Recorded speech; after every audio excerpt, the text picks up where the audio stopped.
Welcome back, ladies and gentlemen. Today we're talking about finding ratios of areas. And so let's get right to it. So in this case, we're finding the ratio of areas of similar triangles. So the idea we've talked about is perimeter. And you have to remember, perimeter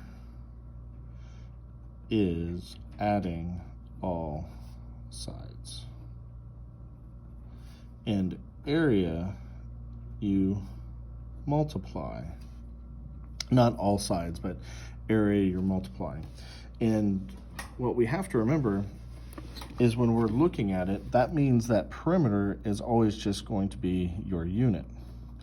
Every time you get centimeters, that's what you're going to be talking about. Whatever unit you find at the end, your perimeter will be in just units, single units.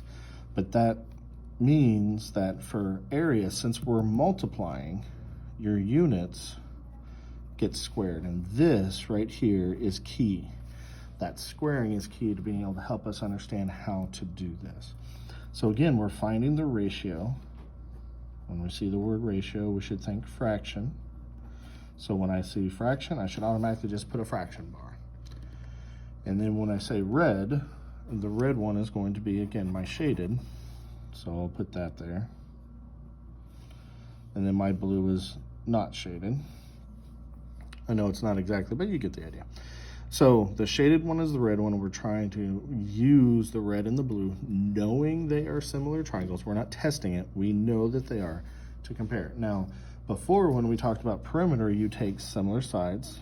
So since they have the same, when they have the same orientation, we're going to compare similar sides. So this is the right side since they have the same orientation. And I'm going to compare from 6 to 10. I could do 10 to 6, but in this case it told me red, which is this one, to blue, which is this one. So I'm going 6 to 10. If it was blue to red, obviously you do backwards. 6 to 10.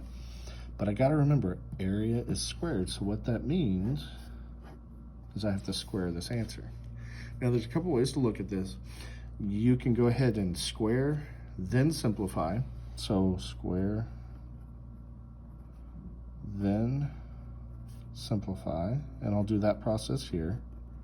So square then simplify means I get 36 over 100.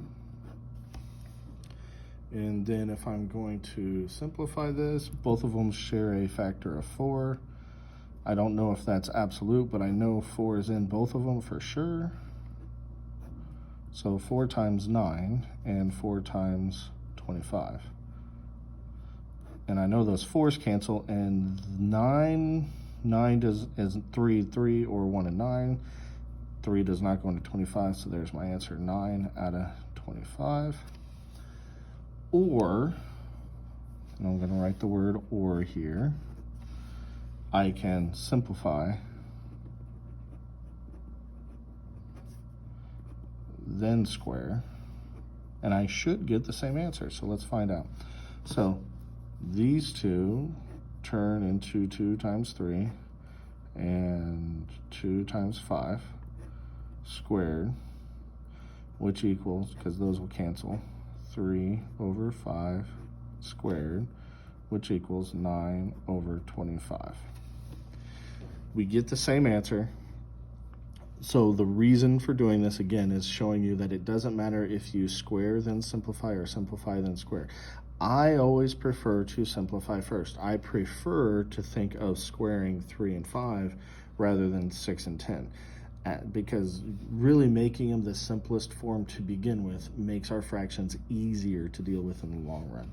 So the ratio of the areas of the similar triangles of red to blue is 9 to 25.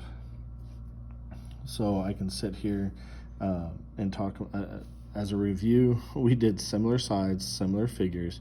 It said red to blue. Red is the top one, blue is the bottom one. So I start out 6 to 10. It is a ratio. Because it's an area, I had to square it. So because area, or we're dealing or finding out area. We squared it. We can either square it, then simplify it, or simplify it, then square it. Doesn't matter which. Either way, we get 9 over 25 is our ratio of the areas of the similar triangles. Now pause the video and copy what is on your screen into your notebook. Now that you're back, anytime you have to rewatch the video for clarity or to remember something, you need to write down what you picked up into your notes. Use arrows, circles, shapes, pictures, whatever you need to add, but make the notes yours. And lastly, ladies and gentlemen, remember that when you're learning, it's all about understanding the process, never just the answer. We'll see you tomorrow.